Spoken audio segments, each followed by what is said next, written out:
actors of all time. He's gonna be in a couple movies, all right? And give it up for Tasha Smith!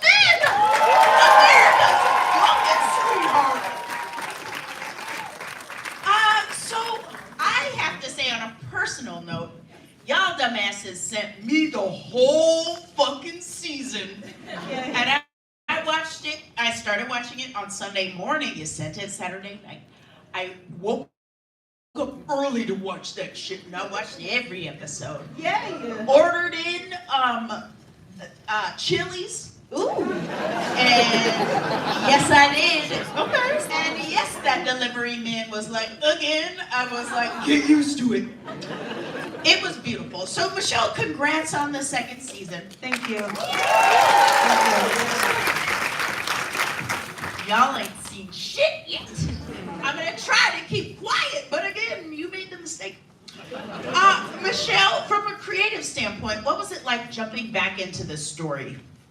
It was actually really easy. It was easier than I thought it would be because, you know, when you start a season one, you're like, where could they go? And you just start dreaming. And then you meet an amazing team of writers and producers and they start dreaming too. And then the internet tells you what they want to see. And it's just like, oh my God, like now we can fly. So it was really easy. What excited you most about returning to this character? Oh my God, everything. You know, just the platform and the platform to showcase different important stories, especially with this current administration. It feels like people are trying to erase us and we cannot be erased. We are here. And so, yeah, I'm so thankful to Netflix for giving me a platform and saying, do you. The more of you, the better it is. That's a gift. Say that. Yeah. Now, it's my full-time job to look at the news and ingest it, and it makes me want to die. So I mainlined this show, and it was a true, like, source of joy. It was delicious. It feels like the whole season was 2 minutes long. I loved it, and I used it, my body naturally used it to propel myself forward. I'm really gonna be like spiritually dining out on it for quite a while. So thanks you guys for that. Yes. Thanks for that. That was like wedding speech beautiful. Thank you. Thank you, Amber. I would marry this show. Now, Michelle and Danielle, can you both talk a bit about your collaborative writing process? Like, how was it? Who's the good one? And who's the bad one? One of you has to be one. Michelle's got to be a good one. So, no, I mean, I think we created the show together. It's, you know, really incredible. Like Michelle had said in her intro, we didn't get to talk about it in season one. Writers and actors were on strike. It was a really tough time for so many people in this room. And so to be able to celebrate both seasons now is really exciting. Our collaborative process was staring at each other on Zoom. Yeah, I mean, it was one of those things where it's like COVID's happening and she's in LA, I'm in New York. I don't think ordinarily that we would have like probably done this together if there was no COVID. I'd probably find someone New York based to work with, but you know, when you have chemistry with someone and you vibe with them, do that thing. And so it was a lot of hours on Zoom. She got to know my schedule, I got to know hers. And it was really, I didn't know it'd be so therapeutic, but it was really, really nice. And what was nice too is like we didn't have to, you know, we weren't commissioned to do it for somebody else, right? So it didn't feel like we were trying to fit a circle in a square. It was like, no, we're doing this, you know, for me, for us. Yeah, and I think, you know, two women of color creating a show, you know, about a beautiful Black plus-size woman, and it just, again, I mean, Netflix, our partners are here so collaborative to give us that, you know, the ability to use our lens, tell stories through our lens as women of color. Everyone who collaborates on the show has something to say, you know, through their own lens, and Michelle and I are so happy to just start that process. We're so lucky that you did. What themes were you hoping to explore this season? Well, we said season one was a moment, and if you guys watched season one, literally in the first episode, and we realized as we were working with the talented writers, and some of who are here today, director Kim Wynn is here, who directed episodes 1 and 2. So many amazing women contribute to our show. A lot of our crew is here. So grateful to the whole community. But we realized as we were kind of working on season 2, we went from a moment to a movement. And so it was, all of the themes were about leveling up for all of our characters, for Tasha, for Tone, for Peppermint. We were really thinking about how do you set the bar higher. The show is so much about being kind of at a certain time in life where I think you start to ask, can I still set the bar high? What if it didn't happen? What if love? What if career? What if I want to start new? And so, that was really what the writers were excited about, what Michelle and I were excited about, is setting the bar higher for everybody. Yeah, if Mavis had a New Year's resolution, it'd be like upgrade. Yeah. In everything. Yeah, that's right. I have this question for you, Amy. You were talking about this a little bit, Danielle. This season, 70% of department heads are female, as is over 50% of the crew. That's right.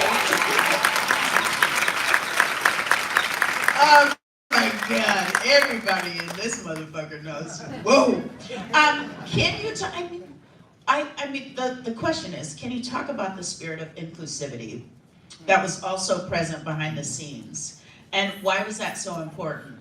Yeah, 100%. And the foundation starts at the core of what the show is about. The show is about joy and the things that we bring to the table when we're in joyful spaces. And the thing that's amazing about that stat is that we were just talking about how it was an effortless thing that happened. You've heard that adage, like, we hired the best people for the job.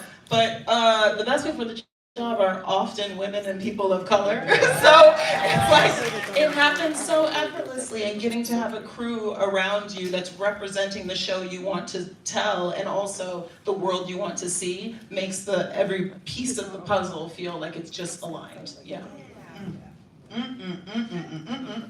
I mean, I can't imagine. Let me shut up. Hey, Michelle. Michelle, we know that this series was inspired by your book. How closely related are the stories from your novel to what we see on screen in Survivor? Did my mom give you this question? Yeah. Yeah. It says, hey, little baby. We know this series.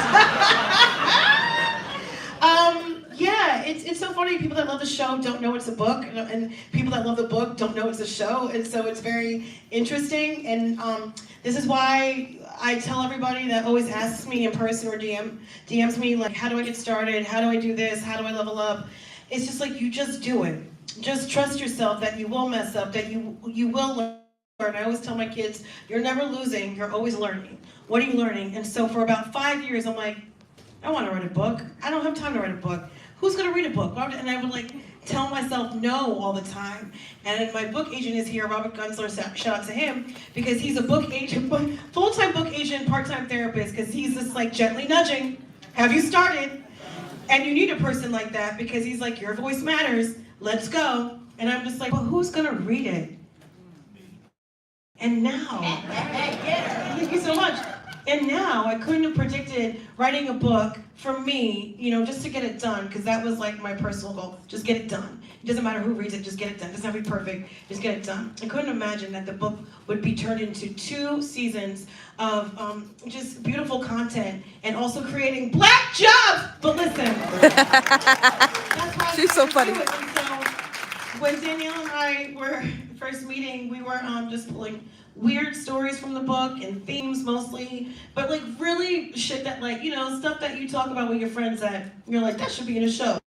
How are you gonna get gum stuck on someone's dick in the backseat of a taxi? That's crazy. That doesn't happen to people. Yes, it does.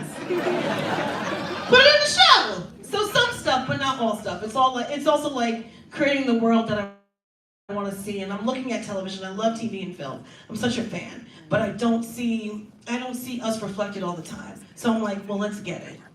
I heard that, and you went and you did get it, girl. It feels so good to watch. I'm gonna pull you aside and I'm gonna talk to you about it a lot. It was so great. It made me feel so seen and good and smart and valid. And let me move on. Tone, hi. Hey. Can you believe Tone Bella's here? Tone, I love you so bad. This season we see your character Khalil going to therapy and working through his personal mental health journey. Now, we don't often see men of color depicted in such a vulnerable way. Why was this part of Khalil's journey crucial to share with audiences? One, I think a lot of times we think it's not a real doctor. Like a problem can be solved. Sometimes you want to express yourself, you don't know who to express it to. You think all your boys are going to say something crazy to you, and they might. So sometimes someone that you might call a stranger is a third party that you need to kind of just get it out, right? And half the time, I mean, a lot of dudes I know, we only cry on airplanes. When you, look, you watch that movie you wouldn't watch with nobody else on a plane, and you be like, it got me. I mean, I cried watching Hunger Games once. I'm like, I this is not, but something hit me and I was like, oh, I needed this, right? But a lot of times we don't have that moment. We feel like we don't deserve that moment. And the money of it, the time that you think it takes, and even with Khalil this season, I heard about it, but I didn't know what it was going to be. I mean, you know, Danielle and Michelle both were like, he's gonna go through this. And I'm like, oh shit, that's crazy, because that's me 4 years ago. And what y'all will see as you watch tomorrow and as you get a chance to see it is that journey is so specific to, and I don't even know if I told you this, but when it was happening or when we were shooting it, but you'll see how it happens. But it was very real for me because I had to search for the right person. And it's not always right in that moment, but you go, I should deserve to figure out who gives it back to me. Because I had those moments where like I would go see someone and I'm like, oh, if I can make them laugh, they not worth my money. If I can give them this, or like if I can be charming and they laugh, and I'm like, am I flirting now? You know what I mean? So then you get to the right person that you go, hey man, stop doing that shit and let's talk. And then you have it. And I think it was such a wonderful storyline. I'm glad I got a chance to do it here. It was really powerful. You killed it. to see. Yeah, you did. You murdered it. Tasha Smith, everybody.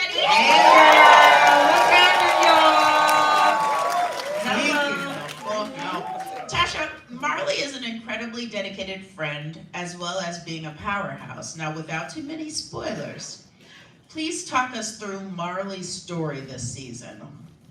Well, one thing I'm going to say is that there is a saying that says, if you want a friend, show yourself friendly.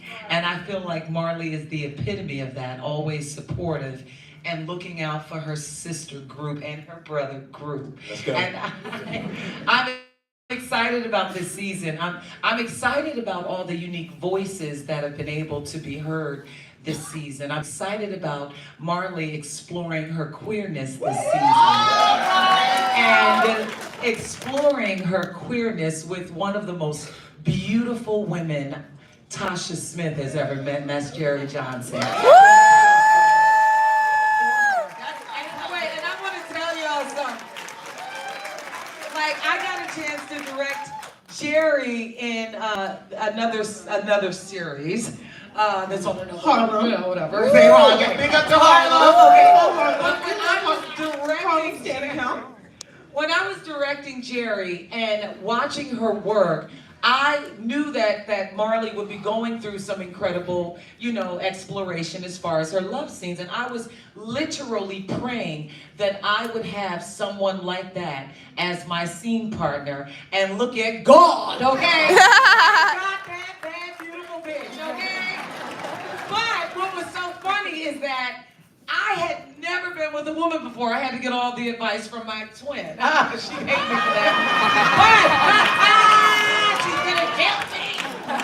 But what's so interesting is that when Jerry and I had our love scene, I didn't know how women fucked. Okay. And when they said, and it was time for me to have sex, and they said, you get on top of her. So I opened my legs wide, and I started trying to get on top of her. And she said, bitch, this ain't how you do it. And I was like, well, bitch, show me how to do it. So we ended up doing that scissor thing y'all do. Hold on. Yeah, yeah. What was the question again?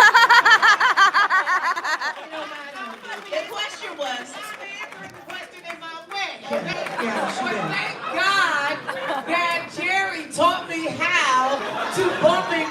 the vagina. And we ended up having a great time, and I'm excited for Marley's experience. And just know, all of our voices will be heard this season, and our vaginas, okay?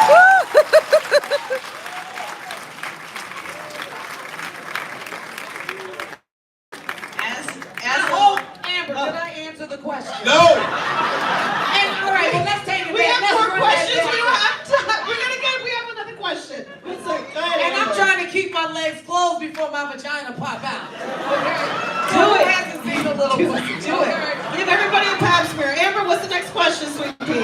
What was it like directing episode 3 and 4? Oh my God, you Oh, okay. guys. I mean, honestly, it was such a blessing.